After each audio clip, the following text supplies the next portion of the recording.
Hello and welcome to the last seminar of Public Health 1, which is about causal relationships. In this seminar, we will learn about causality and the cause-effect relationship, as we commonly refer to it, that dictates the decisions we make in modern medicine, because the decisions that we do today have to be rational decisions. And in order to justify whatever decisions that you will make, you need to have clear understanding for the cause-effect relationship behind this decision. For example, if you suspect certain risk factor to be a causative agent for certain disease, in this case, you need to have enough evidence to justify this causal relationship. Otherwise, you cannot make any decisions about prevention of this cause risk factor as a causative agent because it will not be a cause in this case. Also, if you think about medicine or drug that you would like to prescribe for your patient, you need to have enough evidence to justify that the clinical benefits that the patients experience after receiving this drug can be really linked to this medicine.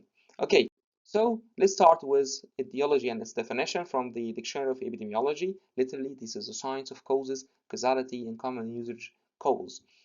The first person to think about the important rule of etiology in medicine was Hippocrates. So this was not a new idea, basically, because Hippocrates believed that it's very important to know the sort of people who have the disease. What we mean by the sort of people, we mean the characteristics. So any human have different characteristics. They have age, gender, race, socioeconomic status, education level, occupation, access to care, physical activity level, diet, and risk factors, and also genetics. So all these factors, either internal factors or external factors or behavioral factors, they can lead to certain outcome, and they can also interact with each other and lead to different outcomes. And so understanding these factors can help us in treating and even preventing the disease. So if you would like to treat certain disease, you need to look at the patients who have this disease and study their characteristics, the characteristics of the patients, in order to see the common characteristics that can be suspected as risk factors. And also you can record the outcomes of the patients who got certain medicine in order to see if the medicine that they received or the interventions that they experienced or received had any effect on their health. Before we start, you need to remember that it's very important to learn the cause of disease if you would like to treat it. It will be very hard to treat a disease that you have no idea what caused it. Also, today we can treat some diseases that we have poor understanding for its causes, but this is not very efficient because these treatments are not effective treatments from one hand, and they are not also guaranteed that they can work for other patients. So they might work for some people, but not for everyone, and we have no clear understanding for which patients these medicines can work. Also, you have to keep in mind that understanding the cause on its own is not enough to have definitive medicines or definitive curation for disease, even though it's still very important, as I said at the beginning, to understand the cause of illness, because this is the first step to make informed decisions about either its prevention or its treatment. Causal factors can be described as sufficient or necessary factors, which, as you can see, the dichotomy here. Sufficient factors are those that can lead to the outcome on its own. So they don't need to have help from other factors or from external factors. Once those factors are present, they will definitely lead to the outcome without any other factors involved. On the other hand, necessary factors are very important to initiate the outcome, but their presence on their own is not enough. So you need to have other factors with them to lead to the outcome. But you have to remember that necessary factors, if they are not present, the outcome will never happen. Okay, let's see some examples for this. If you hear that John is a king, if I tell you this sentence, John is a king, you don't need to have further explanation to know that John is a male, because we know that king is an adjective or function of male persons. And so once you know that John is a king, you will definitely understand that John is a male, and this is sufficient cause to understand or to make this conclusion that he was a male. Also, if you hear thunder outside, if you are indoor and you hear thunder outside, then this is sufficient for you to imagine or to know that there was lightning as well, because thunder and lightning are always together. Also, if you have learned that someone or some person reaches the airport, it is sufficient for them to use an airplane to reach the airport. So if you have an airplane, you will definitely reach the airport, like the airplane will not go anywhere else. However, this is not necessary because you can still achieve this outcome, which is reaching the airport without the plane. You can use a car, you can use other transportation means. So in this case, using an airplane to reach the airport as an effect is not a necessary cause. However, it is a sufficient cause because this cause on its own can lead to the outcome. However, this is not the only scenario where you can achieve this outcome. Another example for sufficient causes is eating fast food because it's a sufficient cause for obesity. However, gaining weight or like having obese children is not only attributed to fast food. There could be other reasons like physical sedentary or physical inactivity. So the children who do not have sufficient physical activity are at high risk of having obesity or experiencing obesity. So in this case, the fast food is a sufficient cause for obesity. It can lead to obesity for sure, we know this, but it's not the only reason. That's why it's not necessary. Okay, let's see necessary causes. For example, for all numbers or for whole numbers like 1, 2, 3, 4, etc. that are greater than 2, so we are talking about 3, 4, and above, that are odd, they have to be odd in order to be prime numbers. So if you would like to see any prime number larger than 2, this number has to be odd number. But this doesn't mean that all odd numbers are prime numbers. Okay, so this is a necessary cause. However, it is not sufficient. So being an odd number is not sufficient to be a prime number above 2, but at the same time, this is a necessary cause. Oxygen is a necessary substance for our lives. We cannot live without it, but at the same time, oxygen alone cannot lead to functional life. We can die if we have only oxygen. If we don't have water, if we don't have other substance and resources, we will not probably live. So we need to have other sources. So oxygen on its own is not sufficient, but it is necessary cause. Also think about the Neocystis carni. So Neocystis carni is an organism that live in our respiratory system. So most of us have this organism, but this organism on its own do not lead to any problems or any respiratory disease. However, and this is very important, this pathogen is very crucial to um, distress or ARDS, I mean the respiratory distress. However, it's not sufficient because it will only work for the people who have immunodeficiency, like the patients of HIV or AIDS. So those patients, or those people, because they have weakened immunity, the pathogen starts to be aggressive or pathogenic and lead to the disease. However, in most of the cases or in most of the human bodies, this pathogen lives normally or peacefully with the human body without any problem. That's why it is a necessary cause. It's important to have it in order to have ARDS, for example, or pneumonia, but at the same time, it is not sufficient only because you need to have lower immunity to help these bacteria to work. Okay, so this is the difference between sufficiency and necessity. In Rothman's causal by, you can see that there is interaction between different risks or different like reasons, A, E, D, C, B. These are different cases, or A, B, C, D, E. These factors altogether will lead to the outcome. Also, there is another scenario which is A, B, F, G, H, and those factors can also lead to the same outcome. And there is another scenario where there are other factors work together and lead to the same outcome.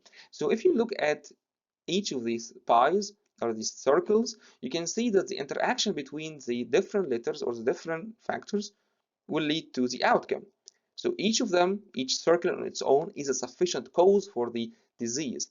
However, if you look at the letter A, which is common among all these pies, this is a necessary cause because without it, none of these will be sufficient. Okay, so a necessary cause has to be present in order to see the outcome. However, its presence alone is not enough. It's not sufficient. That's why we cannot call them sufficient. For like real life example, let's look here at the relationships between these different risk factors. So tobacco, alcohol, age, no dental visit can lead to oral cancer. Also, the human papillomavirus, age, genes, no dental visit, low fruit can lead to the same disease, which is oral cancer. So as you can see, there were some similarities. For example, the no dental visit and age, but at the same time, if you look at the third by, you will not find age or no dental visit. So none of these reasons that you see here, the tobacco, alcohol, no dental visit, age, HPV, genes, low fruit, none of them is a necessary cause.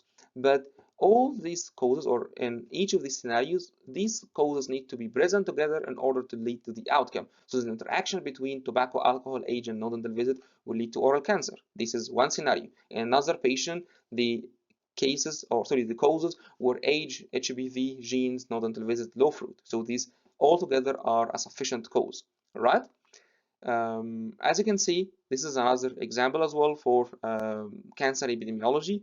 Again, and it explains different interactions, and none of these risk factors were like necessary except lack of exercise. So here, lack of exercise was the only necessary cause. However, all other causes were just like important, but none of them was necessary. Okay, so let's go to the next part of this seminar, which is about the types of causal factors. So we have four types of causal factors, which are predisposing. And when we describe some risk factor as a predisposing risk factor, it means that this risk factor is an internal factor inside the human that can lead or can increase, not lead to the outcome itself on its own or directly, but it's increasing the probability of getting sick. For example, age. So older age, we know it's a risk factor for some diseases. Sex. Some sex, like female sex, for example, is at increased risk of some diseases. Ethnicity, genetic predisposition, or family history. All these internal factors can increase the probability of illness. Of course, none of them will lead to illness on its own because they are not sufficient causes, but they can increase the probability of the illness. The second type of causal factors are enabling factors, and they also lead to increase of the risk of the outcome, but they will not lead to it directly. So none of the predisposing or the enabling factor cause the disease on its own. However, the enabling factors are different from predisposing factors in a way that they are external factors. They are ecological factors. So for example, access to unhealthy food, cigarettes availability in the environment or the economic environment. All these are ecological or environmental factors. They are external factors that will increase the probability of illness. Remember that none of the predisposing or enabling factors will lead to the disease directly. Okay?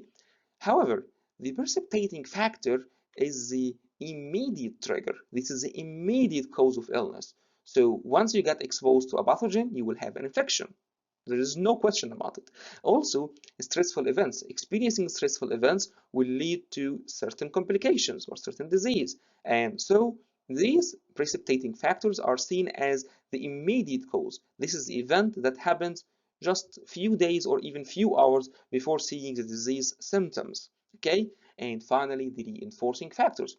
Reinforcing factors can either be predisposing or enabling in like their origin. However, they work more on the enhancement or the support of the disease risk or the disease presence. So if someone has access to unhealthy diet, or they don't have access to healthy diet, let's say in this way, they have poor diet, you can say, and they continued to consume this poor diet, this will be a reinforcing factor. If someone has access to smoking, this will be enabling factor. But if they continued to smoke, or if they have smoking established as a habit for a long time, this will be a reinforcing factor. So smoking behavior can become from an enabling factor to a reinforcing factor if it continued, and this of course will lead to support or enhance for the probability of illness. Okay, so these are the four types of causal factors.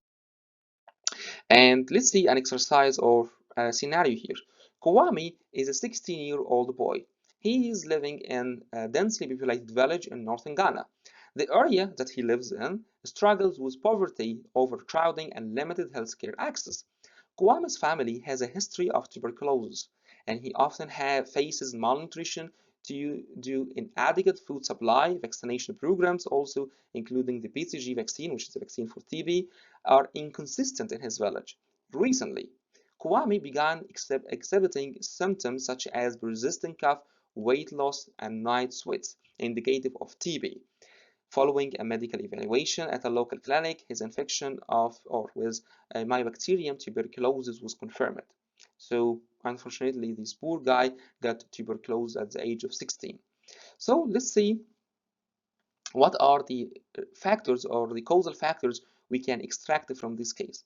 First, his age, which is like probably linked to the risk of TB, his neighborhood or where he is living, which is densely populated. We know that tuberculosis will be more probable to happen or more probable to be seen in densely populated areas or crowded areas. He has limited access to healthcare, so we probably assume that he will not, unfortunately, have better or good access to preventive care or like hygiene.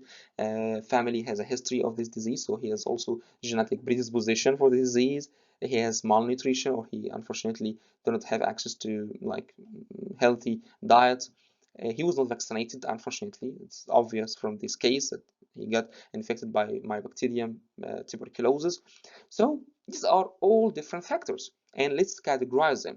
The first group of factors are the predisposing factors, and these are the internal factors that will lead to increase of the risk. They will not lead to the disease itself, but they will increase the risk of the disease. Okay, and those are genetic predisposition, age, malnutrition. So all these factors are internal factors. That's why they are called predisposing factors. Also, when we look at the environment where Kwame is living, it's full of problems. Like he has no vaccination coverage, he has very low socioeconomic status. So, and also he have a crowded village or densely populated village that comes from this socioeconomic status, low socioeconomic status, and these factors are enabling factors. Those are the external factors that increase the probability of illness. Okay, remember that none of age or genetic predisposition or even lack of vaccination or socioeconomic status are the direct cause of illness.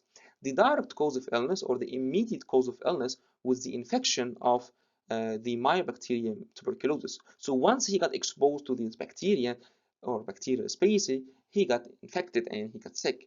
And if you think about the reinforcing factors, those are the enhancing factors. Those are the factors that are continually present in order to enhance the probability of illness. So they are linked to either predisposing or enabling factors. So those are the continued poor living conditions. Unfortunately, he's still living in his poor neighborhood, and the nutritional deficiencies that he experienced for quite a long time. So like having malnutrition or nutritional deficiency for a long time and living in poor neighborhood are enhancing or reinforcing factors for this disease. So if you would like to think about the timeline of illness or how the events happened, at the beginning he had his predisposing factors that like the first stage, these internal factors. And simultaneously with these internal factors, there were surrounding factors that at the same time increase the probability of illness. But none of these were sufficient to have the disease. They were necessary, they increased the probability of having illness, but once he was exposed to the Mycobacterium tuberculosis, he got infected. So exposure to the pathogen is a precipitating factor. This is the immediate factor. Okay. Another example from a chronic disease. John is a 45-year-old man. He recently diagnosed with diabetes type 2, has been referred to diabetes management clinic. He has a sedentary lifestyle. He is not very active, as you can see. His diet predominantly consists of fast food and sugary snacks.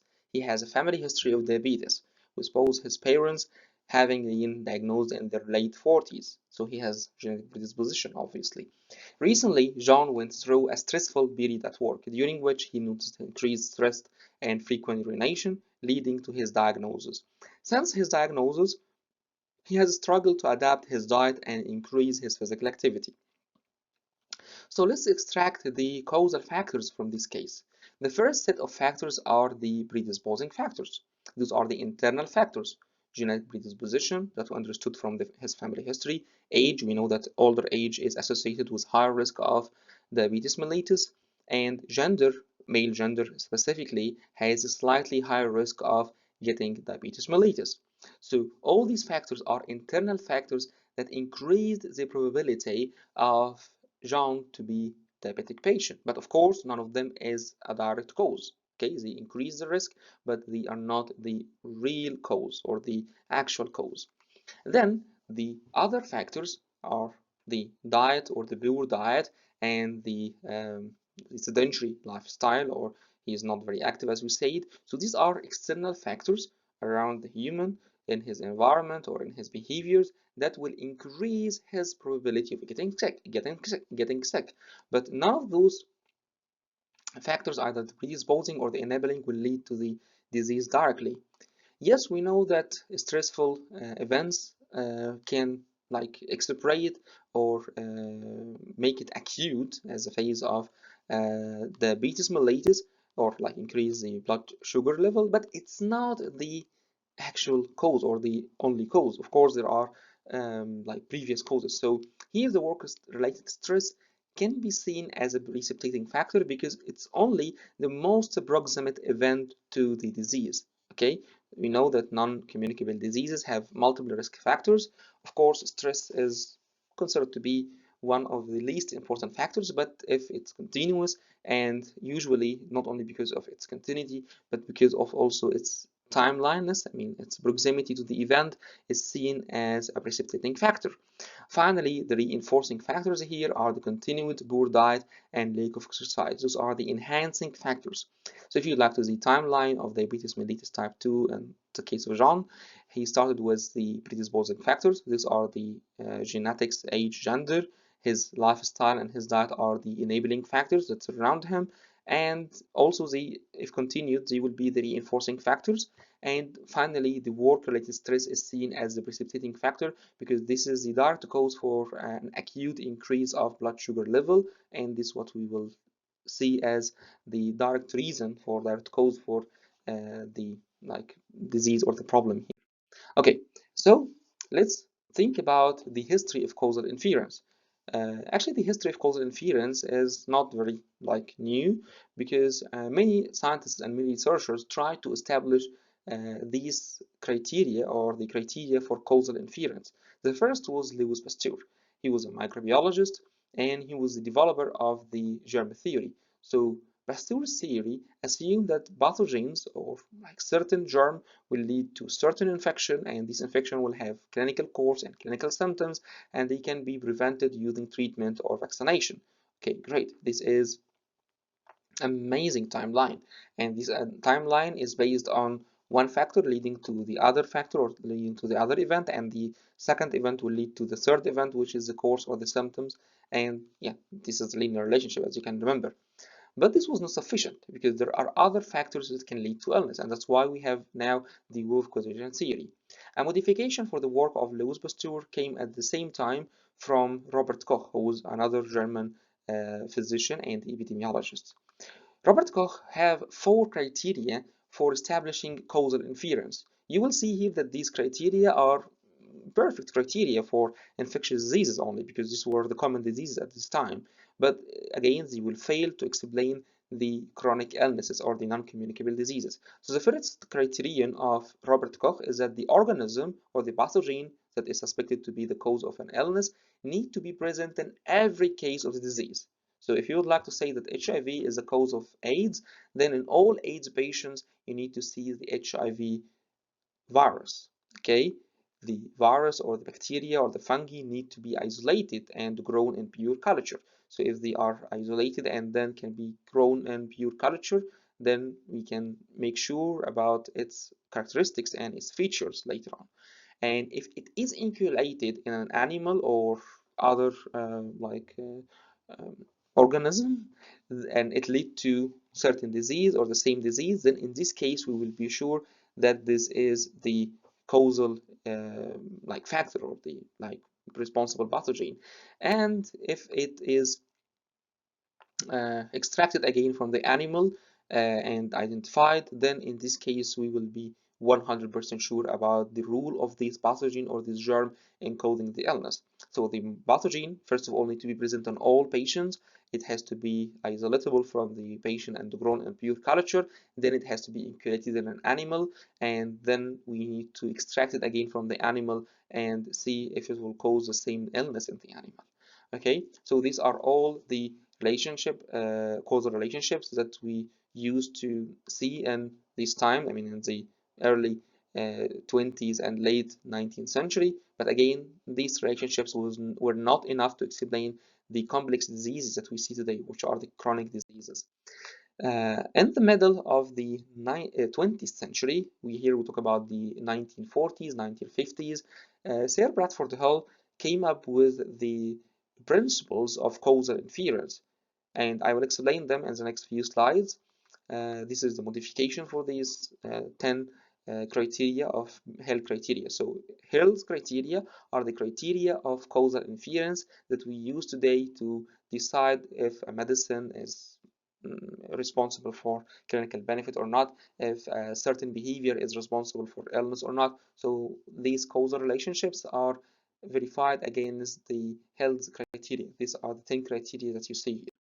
The first criteria is very logical, as you can imagine, which is called temporal relation. So what does it mean, temporal relation?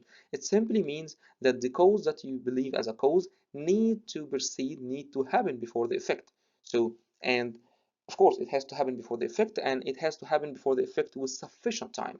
So if you think that smoking is a cause of lung cancer, then those who have lung cancer should have been smokers quite long time before the lung cancer. Because if they started to smoke, let's say today, and tomorrow they got the disease, then it's of course not the case. I mean, the smoking will not be the responsible cause. Okay, so this is important to see that the cause or the potential cause had preceded, had happened before the effect with sufficient amount of time. Okay.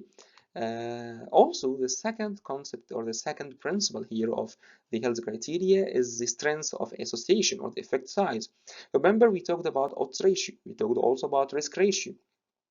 So either odds ratio or risk ratio are measures of the strength of association. So the larger odds ratio, the larger risk ratio, the more confident we could be in the causal relationship. Because if the strength of association is small, then there could be some confounding factors that influenced this relationship and made it look like this. But if the risk ratio or the odds ratio is really huge, then in this case it will be unlikely due to the confounding factors. Okay, if you look here at this graph, you will see that cigarette smoking was associated with lung cancer. Actually, the more cigarettes you smoke per day, the higher risk of getting lung cancer or the higher risk of mortality from lung cancer. And that's why we are sure that cigarette smoking is strongly linked and is a causally linked as well to lung cancer mortality. Then consistency. And what does it mean, consistency? It's reliability simply. And this means that whatever relationship you get from one study design, you need to look at it in different study designs and from other studies in different times with different patients or different populations. So if you look in this forest plot, it's a forest plot for the rule of smoking on cancer. And if you look here, you'll find out that all the studies have their effect on one side of the graph, which is strong evidence that this is a causal relationship because all the studies agreed on the same result with, of course, different or heterogeneous effects, but at the end of the day, they all went to the same direction. So this is consistency. Also, plausibility or biological logic or biological plausibility. It will not make no sense or it will have no sense if you assume something that cannot be biologically explained. So the causal relationship, in order to be considered as a causal relationship, it has to have some biological explanation or biological basis. Okay, so this is the fourth criterion. The fifth criterion is the dose-response relationship. What does it mean? And by the way, we use this very commonly in either observational studies or in clinical trials. which means that the more you increase the dose of the exposure, the more likelihood the outcome will happen and with higher magnitude. Look at the first graph here. This is a relationship between the diastolic blood pressure and the risk of ischemic heart disease. So the higher the diastolic blood pressure, the higher the risk, the higher relative risk of ischemic heart disease. Okay, so this is dose-response relationship in a linear way or in a positive way. In an inverse way or in a negative way, the relationship between the ischemic heart disease and the amount or the frequency of fruit and vegetable intake per day. So the higher fruit and vegetable intake per day, once you go to the right side with the x-axis or the horizontal axis, the fruit and vegetable amount increases, and that's why the risk of ischemic heart disease decreasing or declining. Okay, so this is called dose-response relationship.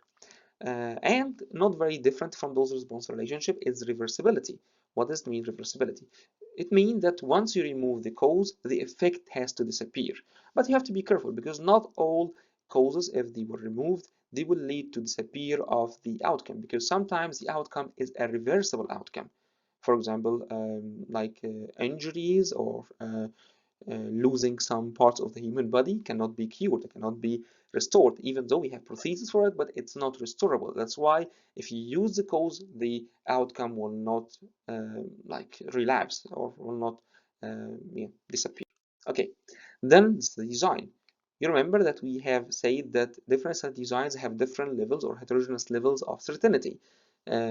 Observational studies that are descriptive have the least or the lowest level of certainty, weakest evidence, you can say. However, the observational studies that are analytical have moderate certainty, and the studies that are experimental or interventional, they have the strongest level of certainty. These are the randomized controlled trials. So you have to look at the type of study that gave this relationship in order to decide how much you will be certain, how much you will be confident in the results. Also, the last step here is to judge the evidence holistically. So you need to look at all the parameters that explained by like Bradford Hill all together and decide if they are working in the same direction or if they all lead to the same conclusion or not. Maybe the strength of association is working against consistency or is working against biological plausibility. So you need to evaluate all these parameters all together at the same time to have a final decision or a final conclusion.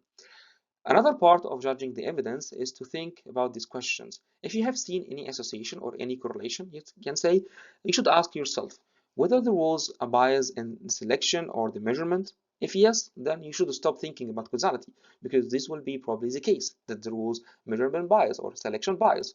But if there was no bias in selection or measurement, you can proceed to the next step and ask about the chance or asking about confounding. If there is no chance, if there is no confounding, then you can proceed to ask yourself about causality. Otherwise, if you have seen some chance or some like confounding factors, in this case, you have to stop and forget about the causal relationship. Okay, so again, you shouldn't be very happy or like extremely happy about seeing high strength of association, like high odds ratio or high risk ratio. You need to think holistically about all other factors together in order to make a final decision, which is an informed decision. And finally, here we have the different scenarios for the relationship between the risk and the exposure, the cause and the effect. Okay, risk is the cause in this case, risk is the outcome in this case, or the effect in this case, exposure is the cause. Okay, so the first relationship or the first scenario is this linear relationship. So if you increase the amount of exposure, you can increase the risk of the outcome. And it makes sense because in the case of cigarette smoking and lung cancer, the more cigarettes you smoke per day, the higher risk of mortality from lung cancer you can experience or you can expect. Also, the risk of radiation to cancer. The higher amount of radiation, the higher amount of risk in getting cancer. And for this, any reduction in the exposure, even a small amount of reduction in the exposure will lead to reduction in the outcome or the risk of the disease. That's why it's a good idea to apply whole population approach for these kind of relationships. So for the diseases and risk factors that have linear relationships, it's a good idea to apply whole population approach to prevent the disease on the whole population. So if you look here at this population, this is the mean of the population. Let's say it's at the point 10, and after you did the whole population approach, you will migrate this population from this side, I mean this right side to the left side, which means that it will decrease in the whole or the overall risk, okay, because you targeted everyone in the population, and that's why you artificially decrease the risk of everyone, okay. So this is the first scenario. The other scenario is that the relationship between the exposure and the risk is only seen in high dosage of exposure. So with the low dose of exposure, there is still low amount of risk. It's not very important, so you can neglect it. You can neglect this risk with a small amount of exposure. For example, the maternal age and Down syndrome. So we know that till certain amount of age or certain point of age, the likelihood of having Down syndrome fetuses or like children is very small. However, after a certain age, the risk will be much higher. The same also for osteoporosis and fracture. The risk of getting fractured or fractured bone from osteoporosis is not very high at the low levels of osteoporosis, but with high levels of osteoporosis or with complicated cases of osteoporosis, the risk of exposure is much higher. The same for the blood pressure and the cardiovascular disease risk. Okay, and for these particular situations, the whole population approach will not be enough because you will not rely on the fact that you will decrease the average risk of all the population, because you still need to keep an eye on the high risk groups or the high risk individuals. And for this, you need to apply the high risk approach, which are targeted interventions to reduce or even eliminate the risk from the high risk individuals or the high risk communities. So again, this is before doing any intervention or any prevention, and then after doing whole population intervention or population approach to decline or to decrease the average risk of the whole population. And then once we did the high risk approach, we cut off the tail. Okay, so now we have cut off the tail, which was here at the end of the curve, either in before or the second graph. And once you cut it, you are doing high risk approach. And finally, you have this cutoff point approach, which is no risk at all for low dosage of exposure. However, after a certain point, the risk will appear. This is somehow similar to the previous slide or the previous relationship. However, it's not the same because there was no risk, literally no risk with low levels of exposure until certain cutoff point. Okay, this is the case for the intraocular pressure as an exposure to the risk of glaucoma, the anemia and its symptoms, the alcohol consumption and the rate of traffic accidents. So yeah, this is examples, or these are examples for the cutoff relationships. There is a U relationship or the U-shaped relationship, which means that the people who have low level of exposure and also high level of exposure will have the highest risk of the outcome, for example, weight and mortality. So we know that the underweight population and the overweight and obese population are at high risk of mortality or high risk of diseases in general. However, the normal weight population will have perfect risk or low risk of mortality and diseases. The same for the blood pressure. If the person is hypotensive, if they have low hypertension, or if they have high hypertension, the risks of having symptoms or clinical complications are high. However, for normal blood pressure, the risk is small. Okay, and for this, we need to apply targeted population approach. So these are similar to the high risk approach, which means that we will target specific individuals or specific communities in the population with the interventions in order to decrease the risk, because the whole population approach in this case will not be as efficient as the target population approach. All right, so this was all from me for this seminar. I would love to thank all of you for your attention, and I'm looking forward to seeing you in the seminar room this week and watching your projects. Good luck with your project preparation, and see you in the classroom.